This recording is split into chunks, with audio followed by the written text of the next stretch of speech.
नमस्कार. मालिकेच्या आजच्या भागामध्ये आपल्याला पाहायला मिळणार आहे की अनिरुद्धच्या मनामध्ये अरुंधतीबद्दल अजूनही चांगल्या भावना आहेत. अरुंधतीबद्दल अजूनही त्याला वाटत आहे की अरुंधती चांगली आहे, आपण अरुंधतीच्या विरोधात वाईट नाही बोललं पाहिजे. त्याचबरोबर अरुंधतीच्या चारित्र्यावरती शिंतोडे नाही उडवले पाहिजेत, हा विचार इकडे अनिरुद्ध करत असतो. परंतु इकडे वकील जो आहे तो चुकीच्या पद्धतीने मार्गदर्शन करत आहे आणि या गोष्टी काही इकडे अनिरुद्धला पटत नाहीत. त्यानंतर आपल्याला पाहायला मिळतं की इकडे आता आप्पा आणि विशाखा बोलत असतात. आप्पा आणि विशाखा आप्पांना म्हणत असते, दादा जे काय करतोय ते अभिसाठी करतोय, ईशासाठी करतोय, माझ्यासाठी करतोय आणि तुम्ही आप्पा या गोष्टीला नकार देताय. म्हणून दादाने तुम्हाला फसवून, तुम्हाला खोटं बोलून तुमच्याकडून सह्या घेतलेल्या आहेत आणि आता जर तुम्ही दादावरती केस करणार असाल तर मी तुमच्याशी कोणताही संबंध ठेवणार नाही. हे सगळं विशाखा बोलत असते. तेव्हा मात्र इकडे आप्पांना खूप मोठा धक्का बसतो की हे नक्की काय आहे, हे कशासाठी बोललं जातं आहे, हा प्रश्न आप्पांना पडलेला असतो. आणि त्यामुळं आप्पा म्हणत असतात की काय आहे हे, म्हणजे तुला काय वाटतं, तुला जर तसंच वाटत असेल ना ठीक आहे, नको ठेवस तू आमच्याशी संबंध, नाही गरज आम्हाला पण तुझी, कारण काहीही झालं तरी तू जे बोलत आहे त्याबद्दल आम्हाला चांगलंच माहिती आहे आणि तू काय करत आहे हेही आम्हाला चांगलंच माहिती आहे, हे आप्पा बोलत असतात. त्यावेळेस आप्पा म्हणतात की तुमच्यासारखी मुलं माझ्या आयुष्यात येणार होती ना, म्हणूनच देवाने आधीच माझ्या आयुष्यात अरुंधतीला पाठवलेलं आहे आणि अरुंधती आमच्या आयुष्यात आलेली आहे आणि म्हणूनच आम्ही सध्या सुखाने राहू शकत आहोत, म्हणून तर तिनं आमची तेवढी काळजी घेत आहे. हे सगळं आप्पा बोलत असतात. त्यानंतर आपल्याला पाहायला मिळतं की आता विशाखाला सांगितलेलं आहे की तुला आमच्याशी संबंध ठेवायचे नाहीत ना, तू नको ठेवूस, आम्हाला काही फरक पडत नाही, या भाषेत आप्पा बोललेले असतात. त्यानंतर आपल्याला पाहायला मिळतं की इकडे यश आणि नितीन वकिलाला भेटून आलेले असतात. यश म्हणत असतो की नितीन सर, मला ना त्या वकिलाबद्दल डाऊट येतो, तो काय मला बरोबर वाटत नाही आहे. त्यावेळेस नितीन म्हणतो की ठीक आहे, मी मावशीशी बोलून बघतो, मावशीने आपल्याला रेफरन्स दिलेला आहे, म्हणजे नक्कीच काहीतरी होऊ शकेल, आपण बघूया काय करायचं आहे ते, असं नितीन सांगत असतो. त्यानंतर इकडे यश म्हणत असतो की बघूया. त्यानंतर आपल्याला पाहायला मिळतं की आता इकडे बिल्डर जो आहे तो एक बेस्ट लॉयर देशपांडे यांना भेटायला घेऊन आलेला आहे, तो म्हणजे अनिरुद्ध आणि संजनाला. अनिरुद्ध आणि संजना तिथं भेटायला आल्यानंतर इकडे बिल्डर सांगत असतो की हे जबरदस्त असे वकील आहेत, हे आजपर्यंत एकही केस हरलेले नाही, त्यामुळं हे सगळ्यात बेस्ट लॉयर आहेत, त्यामुळे याचा आपल्याला फायदा होणार आहे. त्यावेळेस अनिरुद्ध म्हणतो की पण इकडे संजना सांगू लागते की तुम्हाला माहिती आहे का आपल्या अपोजिट पार्टीकडून कोण लॉयर आहे ते. तेव्हा ते म्हणत असतात की कोणी का असे ना, आपली केस आपल्याला जिंकायची आहे, आपल्याला काही फरक पडत नाही त्यांचा. त्यावेळेस हे सांगू लागतात की नाही, तिथे एकही केस न हरलेल्या सुलेखाताई म्हणजे ॲडव्होकेट सुलेखा केळकर त्यांची केस लढत आहेत. हे जेव्हा सांगितलं जातं तेव्हा हा लॉयर म्हणत असतो ठीक आहे ना, मग बरं झालं, सुलेखाताई आहेत त्या, सुलेखा केळकर, मलाही जुना हिशोब चुकता करायचा आहे त्यांच्याशी, या भाषेमध्ये तो बोलत असतो. त्यानंतर आपल्याला पाहायला मिळतं की हे सगळं जेव्हा घडत असतं तेव्हा बिल्डर म्हणत असतो की पण तुम्हाला, त्यावेळेस इकडे संजना आणि अनिरुद्ध सांगत असतात की आम्ही त्यांना फसवून सह्या घेतलेल्या आहेत, त्यांना खोटं बोलून घेतलेले आहेत. त्यावरती लॉयर म्हणतो बरोबर आहे, पण ही गोष्ट कोणामध्ये आहे, आपल्यामध्येच आहे ना, अहो त्यांच्या डोक्याला मार लागलाय ना. तेव्हा इकडे अनिरुद्ध आणि संजना म्हणतात कधी लागले आपण मार. तेव्हा इकडे लॉयर सांगतो की अहो तुमच्या घरी चोरी झाली नव्हती का, तेव्हा त्यांच्या डोक्याला मार लागलेला आहे आणि आपण त्यांच्या विरोधात एक सर्टिफिकेट घ्यायचं आहे, त्यांना मेंदूचा आजार झालेला आहे, त्यांना विसराळूपणा वाढलेला आहे, त्यांना काही आठवत नाही, अशा गोष्टी तो वकील बोलत असतो. तेव्हा अनिरुद्धला धक्का बसतो. अनिरुद्ध म्हणतो हे काय बोलताय तुम्ही. तेव्हा तो सांगत असतो की आपल्याला कोर्टामध्ये असंच प्रूव्ह करायचं आहे, म्हणजे आपल्याला होत्याचं नव्हतं केलं तरच आपण ही केस जिंकू शकणार आहे, अन्यथा आपल्याला प्रॉब्लेम येऊ शकतो, हे त्या लॉयरचं म्हणणं असतं. तेव्हा अनिरुद्ध म्हणतो पण, तेव्हा ते सांगत असतात की एक गोष्ट लक्षात ठेवा, हे जर करायचं असेल तरच आपण या केसमध्ये पुढे जाऊ शकतो. त्यानंतर आता मला एक सांगा की 26 वर्ष झाले तुमच्या लग्नाला आणि तुमची जी पहिली बायको आहे ती यामध्ये इन्व्हॉल्व आहे, बरोबर आहे ना, तर तिच्याबद्दलच्या गोष्टी तुम्हाला लिहून काढायच्या आहेत, म्हणजे तिनं आत्तापर्यंत तुमच्याशी चुकीचं वागलेली आहे, तुमच्याबरोबर चुकीचं केलेलं आहे, या सगळ्या गोष्टीमुळंच हे सगळं घडलेलं आहे, हे सगळं तुम्हाला लिहून काढायचं आहे आणि ते आपल्याला कोर्टाच्या समोर मांडायचं आहे. त्यावरती अनिरुद्ध म्हणत असतो, पण चुकीचं ती वागलेलीच नाही आहे, मी खोटं का लिहू? तेव्हा ते म्हणतात की अहो हे करावं लागतं, तुम्ही जे आहे ते लिहून द्या मला, मी बाकीचं बघेल काय करायचं आहे ते. असं बोलल्यानंतर अनिरुद्धला धक्का बसतो. अनिरुद्ध म्हणतो की नक्की काय चाललं या माणसाचं, म्हणजे मला कळतच नाही आहे. तेव्हा अनिरुद्धला तो सांगत असतो की हे बघा, तुम्हाला जे जे आठवते ते सगळं लिहून काढा, त्यातले बारकावे काय आहेत ते बघून कोर्टामध्ये ते कसे मांडायचे, त्यांची बोलती बंद कशी करायची ती मी करेल, पण ह्या गोष्टी झाल्याच पाहिजेत.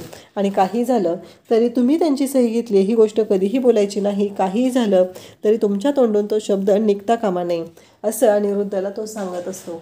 अनिरुद्ध म्हणत असतो, पण अहो तुम्ही काय म्हणताय हे? अनिरुद्धला ह्या गोष्टी पटतच नसतात. तेव्हा वकील म्हणत असतो की अहो तुम्हाला कळत नाही आहे का मला काय म्हणायचं आहे ते? तेव्हा संजना म्हणते, हो आमच्या लक्षात आलेलं आहे, आम्ही करू ते, आणि नका तुम्ही हे करू. अनिरुद्धला पण संजना समजवू लागते. संजना म्हणत असते की ठीक आहे. अनिरुद्ध मात्र ऐकायला तयार नसतो, त्याला ह्या गोष्टी पटतच नसतात. त्याचं असं म्हणणं नसतं की अरुंधती चुकीची वागलेलीच नाही आहे, तर मी तिच्याबद्दल चुकीचं का बोलू, तिच्याबद्दल चुकीचं का लिहू? पण यांना मात्र चुकीचंच करायचं आहे. आणि त्याचं असं म्हणणं आहे की आता मला सांगा, तुम्ही खोटं बोललाच ना तुमच्या वडिलांशी, तुम्हाला हे घर हवं होतं त्यासाठी तुम्ही खोटं बोललेलाच आहात, मग आणखी थोडं खोटं बोललं तर काय फरक पडतो? अशा गोष्टी ॲक्सेप्ट होतच असतात. तेव्हा अनिरुद्ध म्हणतो की संजना मला एक सांग, काय म्हणत होता तो लॉयर? तेव्हा संजना म्हणत असते की तो लॉयर असं म्हणत होता की अरुंधती चुकीची वागलेली आहे, हे आपण कोर्टात दाखवायचे, म्हणजे होत्याचं नव्हतं करायचं आहे आणि ही केस जिंकायची. अनिरुद्ध म्हणतो, अगं पण कसं शक्य आहे हे सगळं? तेव्हा इकडे आपल्याला पाहायला मिळतं की अनिरुद्ध म्हणत असतो की अगं हे पॉसिबल नाही आहे, पण संजना म्हणत असते की अनिरुद्ध हे करावं लागणार आहे आपल्याला, आणि जर तुला नाही जमलं तर मला करावं लागेल, मी हे करणार आहे, असं संजना अनिरुद्धला सांगत असते. त्यानंतर आपल्याला पाहायला मिळतं की अनिरुद्ध शांतच होतो. संजनाच्या लक्षात आलेलं असतं. संजना म्हणत असते की अनिरुद्ध असं नको करू, तुला माहिती आहे का या सगळ्यावर विशाखा, ईशा, अभि, मी आम्ही सगळेजण अवलंबून आहोत, तू जर माघार घेतली तर खूप अवघड होईल. पण इकडे आपल्याला पाहायला मिळत असतं की कांचन आता कच खायला लागलेली आहे. कांचन नेहमीप्रमाणे पलटी मारायला लागलेली आहे. कांचनचं असं म्हणणं आहे की आपण कशाला करायचं हे सगळं? अनिरुद्ध जे करतोय ते स्वतःच्या स्वार्थासाठी थोडंच करतोय.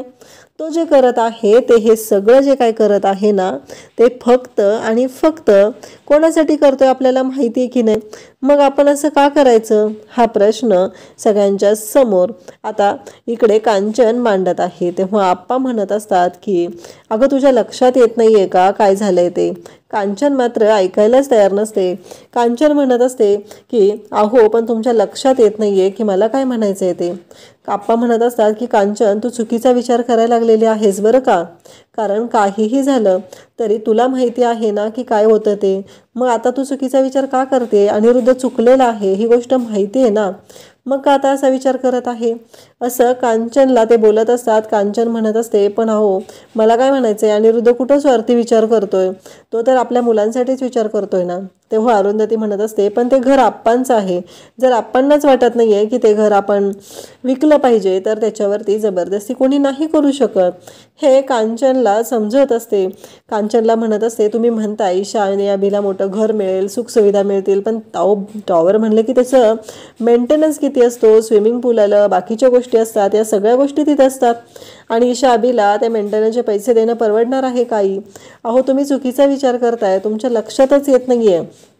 कारण काहीही झालं तरी तुम्हाला कळत नाही आई की ते तुम्हाला गंडवतायत आत्ता अनिरुद्ध आणि संजना, कारण काहीही झालं तरी त्यांना नेहमी असंच वाटत असतं की जे काय घडत आहे ना ते सगळं ते दुसऱ्यासाठी करत आहेत. आत्तापर्यंत तुम्ही पाहिलेलं नाही आहे का अनिरुद्धने किती वेळा फसवलंय तुम्हाला, आणि तरीही तुम्ही त्यांचीच बाजू घेत आहात. हे सगळं इकडे अरुंधती बोलत असते. कांचन म्हणत असते पण जाऊ द्या ना, आता विशाखा पण बघितलं ना आपल्याशी नातं तोडायला तयार झालेली आहे, मला ही गोष्ट मान्य होत नाही म्हणून मी बोलत आहे, हे सगळं कांचन सांगत असते. पण बिचाऱ्या कांचनला कुठं माहिती असतं की अनिरुद्ध हे सगळं मुद्दाम करत आहे, अनिरुद्ध हे सगळं कशासाठी करत आहे याबद्दल कुठे कांचनला माहिती असतं. त्यानंतर आपल्याला पाहायला मिळतं आप्पा म्हणतात हे बघ कांचन, काही झालं तरी मी माघार घेणार नाही, ही गोष्ट तेवढीच खरी आहे. इकडे आपल्याला पाहायला मिळतं की रात्री या संजना झोपलेली असते, पण अनिरुद्धला मात्र त्रास होऊ लागलेला असतो. अनिरुद्ध अगदी बेचैन झालेला असतो, त्याला झोप येत नसते. त्याला ही गोष्ट मान्यच होत नाही की आपण खोटं बोलायचं आहे आणि आपण कोर्टामध्ये अरुंधतीच्या चारित्र्यावर शिंतोडे उडवायचे आहेत. परंतु इकडे त्याच्या एक गोष्ट लक्षात आलेली आहे की जेव्हा अरुंधतीच्या चारित्र्यावरती शिंतोडे उडवले जाणार आहेत तेव्हा ते शिंतोडे त्याच्याकडेही येणार आहेत. ही गोष्ट मात्र त्याच्या चांगलीच लक्षात आलेली आहे. तेव्हा संजना उठते. संजना म्हणते, तू लाईट का लावलीस? तेव्हा इकडे अनिरुद्ध म्हणू लागतो की मला झोप येत नाही आहे. तेव्हा संजना म्हणते, अरे पण मला झोप येते ना, मला झोपायचं आहे, मग तू का लाईट लावलेली आहे? हे सगळं संजना बोलत असते. त्यानंतर अनिरुद्ध मात्र म्हणत असतो की काहीही झालं तरी आत्ता मला कळत नाही आहे. तेव्हा संजना म्हणते की अनिरुद्ध, एक गोष्ट लक्षात ठेव, तू ना आता माघार घेऊ नकोस, कारण तुला वाटतं तेवढ्या गोष्टी सोप्या नाही आहेत. आत्ता माझं, त्याचबरोबर ईशाचं, अभिचं, विशाखाचं स्वप्न आहे तुझ्या ह्याच्यावरती, आणि तू जर माघार घेतली तर खूप मोठा प्रॉब्लेम येऊ शकतो, एवढं लक्षात ठेव. हे सगळं बोलत असतात. आणि त्यानंतर आपल्याला पाहायला मिळतं की इकडे अनिरुद्ध म्हणत असतो, पण तुझ्या लक्षात येतं आहे का, हे सगळं खोटं बोलायचं आहे, ही गोष्ट मला मान्यच होत नाही, असं त्याचं म्हणणं असतं. आणि त्यानंतर आपल्याला पाहायला मिळतं की अनिरुद्ध म्हणत असतो की काहीही झालं तरी मला एक कळत नाही आहे की आता ह्या सगळ्यातून काय करायचं आहे. संजना म्हणते की हे बघ, आता तुला झोप येत नाही, तुझ्याकडे वेळ आहे ना, ज्या गोष्टी आहेत त्या लिहून काढ आणि तुला जे वाटतं ते लिही. बाकीचे मधले मुद्दे काढायचा प्रयत्न तो वकील आहे तो करेल, आणि बेस्ट लॉयर आहे तो, आपण ही केस जिंकणारच आहोत, कसल्याही परिस्थितीत आपल्याला ही केस जिंकायची आहे. तेव्हा अनिरुद्ध घाबरलेला असतो. अनिरुद्ध म्हणत असतो, मागच्या वेळेस मी हार्ट अटॅकचे नाटक केलं तेव्हा यश, आप्पा आणि अरुंधतीच्या ते लक्षात आलेलं होतं, पण आपला घरचा ना घाटका अशी अवस्था होईल आणि काही झालं तरी आपल्याला खूप मोठ्या प्रॉब्लेममध्ये अडकावं लागेल, त्यामुळं जरा विचार करावा लागतोय, असं अनिरुद्ध सांगत असतो. त्यावर संजना म्हणत असते की तू काही चुकीचा विचार करू नकोस, निगेटिव्ह एनर्जी आपल्या याच्यामध्ये प्रोड्यूस करू नकोस, त्याच्यामुळं खूप मोठे प्रॉब्लेम होऊ शकतात, असं संजना अनिरुद्धला सांगत असते. आणि त्याला ती नोटपॅड आणि पेन देते आणि म्हणते की आता तुला जे आठवतंय ना ते लिहून काढ अनिरुद्ध, म्हणजे आपल्याला ते वकिलाला देता येईल. अनिरुद्धकडे आता नोटपॅड आणि पेन दिलेला आहे. आणि संजना म्हणते की मला मात्र माझ्या मोठ्या घराचं स्वप्न बघत झोपू दे, मला तू डिस्टर्ब करू नकोस, असं संजनाने सांगितलेलं आहे.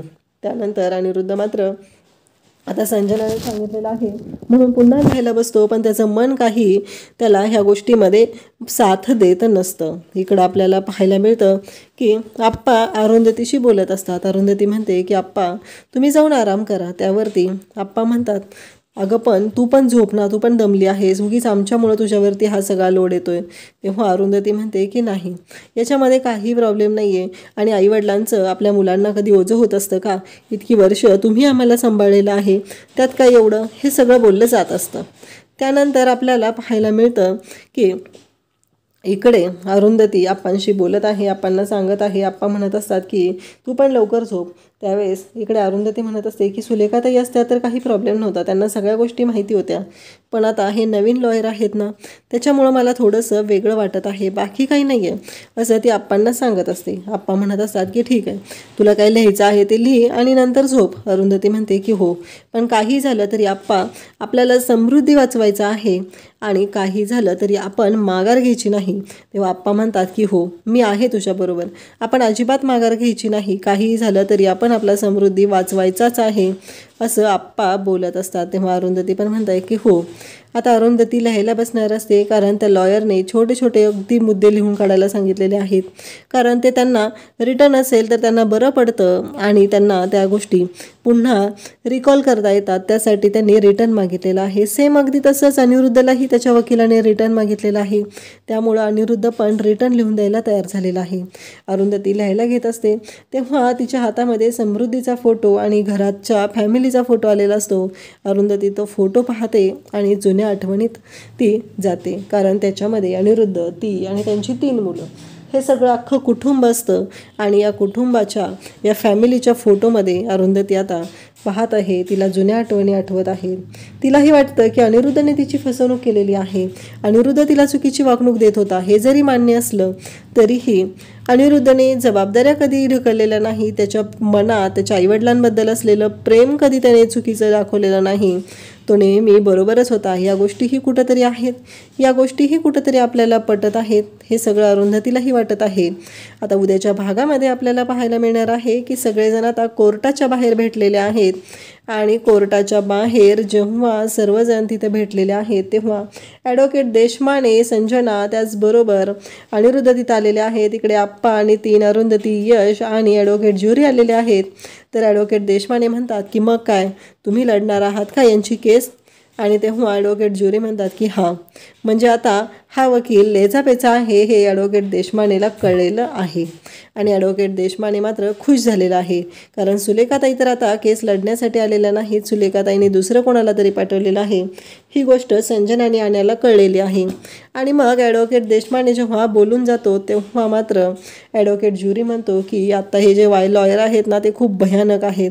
आता कोर्टामध्ये वाट लागणार की काय असं वाटत आहे. म्हणजे इकडे अरुंधतीच्या वकिलाने आत्ताच कचखायला सुरुवात केलेली आहे, माघार घ्यायला सुरुवात केलेली आहे. तेव्हा आप्पा अरुंधतीला जराही डळमळू देत नाहीत. आप्पा अरुंधतीच्या हातामध्ये हात देतात आणि म्हणतात की अरुंधती, घाबरण्याची काहीही गरज नाही, मी आहे तुझ्यासोबत आणि आपण लढायचं आहे, हे अरुंधतीला सांगत आहेत. खरं तर अनिरुद्ध हा अरुंधतीला भेटायला आलेला असतो आणि तो अरुंधतीला म्हणत असतो की अरुंधती, तुला माहिती आहे ना काय होणार आहे कोर्टामध्ये. मला असं वाटतंय की ही केस तू माघार घ्यावीस. त्यावरती अरुंधती म्हणालेली असते की काहीही झालं तरी मी माघार घेणार नाही.